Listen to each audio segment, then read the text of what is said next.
उत्तर प्रदेश में 2027 के विधानसभा चुनाव से पहले भारतीय जनता पार्टी ने दलित समुदाय तक अपनी पहुंच तेज कर दी है और इन सब के बीच मुख्यमंत्री योगी आदित्यनाथ ने आज एक बड़ा ऐलान किया। उन्होंने कहा कि राज्य भर में डॉक्टर भीमराव अंबेडकर की सभी मूर्तियों के ऊपर सरकार सुरक्षात्मक छतरी तैयार करेगी और यह घोषणा सत्तारूढ़ दल के उस व्यापक राजनीतिक अभियान का हिस्सा है जिसके तहत दलित अस्मिता और सामाजिक न्याय से जुड़े महापुरुषों को विशेष सम्मान दिया जा रहा है। पार्टी ने 6 अप्रैल से लेकर 14 अप्रैल तक अंबेडकर जयंती तक कई विशेष कार्यक्रमों की रूपरेखा तैयार की है। बीजेपी के स्थापना दिवस के मौके पर गोरखपुर में पार्टी कार्यकर्ताओं को संबोधित करते हुए मुख्यमंत्री ने कहा, उन्होंने गोरखनाथ मंदिर में पार्टी का झंडा भी फहराया। सीएम योगी ने साफ किया कि सरकार ने तय किया है कि पूरे प्रदेश में जहां भी संविधान के शिल्पी बाबा साहब की प्रतिमाएं हैं उनके ऊपर छत्र लगाने का काम किया जाएगा।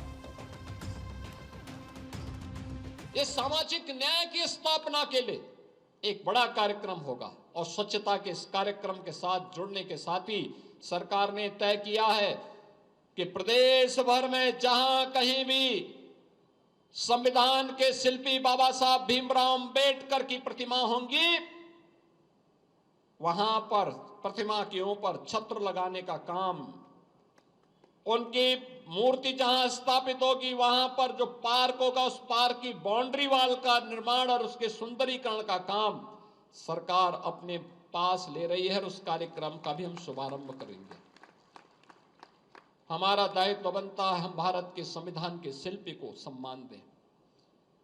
इसके अलावा जहां कहीं भी सदगुरु रविदास जी महाराज की प्रतिमाएं होंगी वहां पर भी सुंदरीकरण के कार्यक्रम आगे बढ़ेंगे। जहां कहीं भी रामायण के रचयिता महर्षि वाल्मीकि की प्रतिमाएं होंगी वहां के सुंदरीकरण के कार्यक्रम और सुरक्षा के कार्यक्रम को भी सरकार लेकर के आगे बढ़ेगी। मुख्यमंत्री योगी ने बताया कि यह कदम सिर्फ प्रतीकात्मक नहीं बल्कि इसके तहत बुनियादी ढांचे में भी सुधार किया जाएगा। सरकार उन सभी पार्कों का सौंदर्यीकरण करेगी और चारदीवारी का निर्माण कराएगी जहां ये मूर्तियां स्थापित हैं। उन्होंने इसे सामूहिक जिम्मेदारी बताया और कहा कि संविधान के निर्माता का सम्मान करना हम सब का कर्तव्य है। खास बात यह है कि अभियान को सिर्फ डॉक्टर अंबेडकर तक सीमित नहीं रखा जाएगा बल्कि पार्टी नेताओं के मुताबिक इसका उद्देश्य सभी समुदाय के महापुरुषों के प्रति सम्मान प्रकट करना है। मुख्यमंत्री ने बताया कि जहां कहीं भी संत रविदास और महर्षि वाल्मीकि जी की प्रतिमाएं होंगी उन स्थलों का भी पूरी तरीके से सौंदर्यीकरण किया जाएगा। इसके अलावा मुख्यमंत्री ने 13 अप्रैल को डॉक्टर अंबेडकर से जुड़े सभी स्थलों पर राज्यव्यापी स्वच्छता अभियान चलाने का भी आह्वान किया है और इसके अगले दिन यानी 14 अप्रैल को पुष्पांजलि कार्यक्रम आयोजित किए जाएंगे। और इन सबके बीच उन्होंने स्वच्छता का महत्व भी समझाते हुए टिप्पणी की कि गंदगी से बीमारियां फैलती हैं और सियासी प्रदूषण किसी भी राष्ट्र को अस्वस्थ कर सकता है। पार्टी के पत्रक को घर घर पहुंचाइए। डबल इंजन सरकार की उपलब्धियों को घर घर पहुंचाने का काम करना होगा। यह अवसर है और इस दौरान अपने बूथ स्तर पर, अपने वार्ड स्तर पर स्वच्छता के बड़े कार्यक्रम को आगे बढ़ाना होगा। याद रखना, यह गंदगी बीमारी का कारण है। राजनीतिक गंदगी जैसे राज्य को और देश को बीमार कर देती है, ऐसी ये गंदगी जो दिखाई देती है, इस गंदगी को भी समाप्त करने के लिए हमें स्वच्छता के विशेष अभियान को आगे बढ़ाना होगा।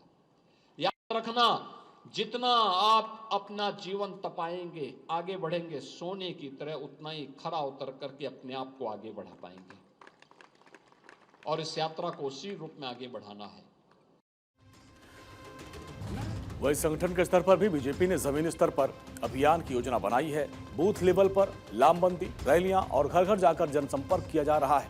कार्यकर्ताओं से अपील की गई है कि वो पार्टी का साहित्य बांटे, डॉक्टर श्यामा प्रसाद मुखर्जी, दीनदयाल उपाध्याय और अटल बिहारी वाजपेयी जैसे दिग्गजों के नाम के नारे लगाएं।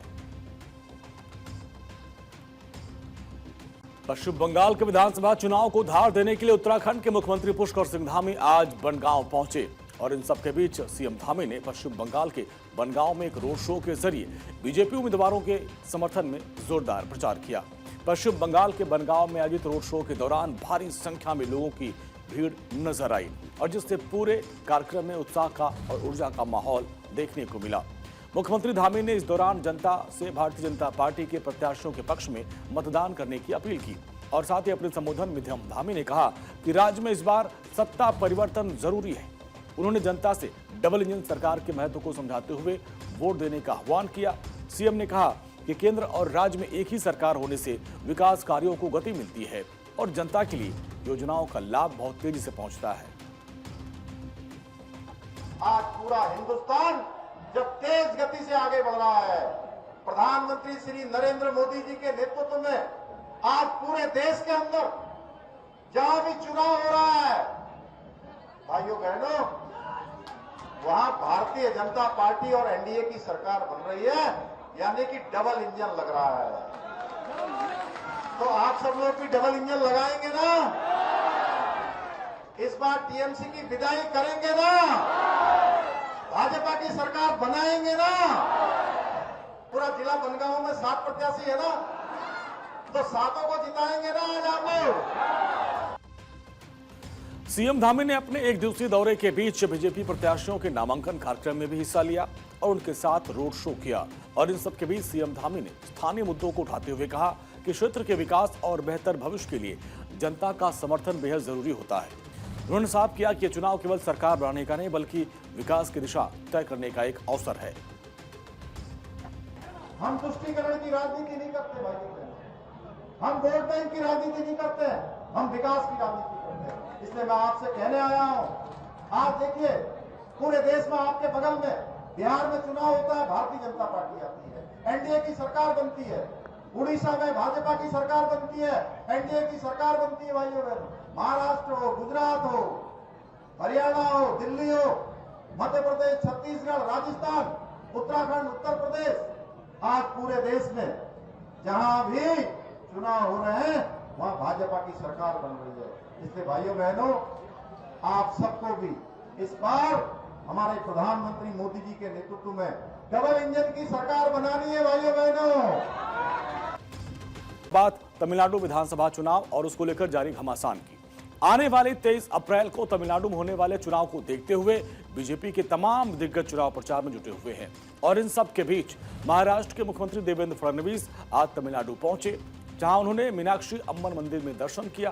पूजा करने के बाद महाराष्ट्र के मुख्यमंत्री देवेंद्र फडणवीस ने कहा कि मैं सबसे मशहूर और पवित्र मीनाक्षी मंदिर गया हूं और हमने माता मीनाक्षी और भगवान शिव का आशीर्वाद लिया और साथ उन्होंने कहा कि भगवान से उन्होंने प्रधानमंत्री मोदी के नेतृत्व में तमिलनाडु को अच्छा शासन देने का आशीर्वाद मांगा है और साथ ही उन्होंने तमिल एक बहुत पुरानी भाषा इसको बताया, तारीफ की और कहा कि हम सब तमिल का सम्मान करते हैं क्योंकि तमिल एक ऐसी महान भाषा है जिसने हमारी सांस्कृतिक विरासत को बचा कर रखा है। और हमारे प्रधानमंत्री भी कहते हैं कि यह दुनिया की सबसे पुरानी भाषाओं में से एक है और साथ ही उन्होंने भरोसा दिया कि एनडीए तमिलनाडु में सरकार बनाने जा रही है। I have visited most famous and most sacred Meenakshi Amman temple and have taken blessings of Mata Meenakshi and Bhagwan Shivji. I have prayed that Tamil Nadu requires change.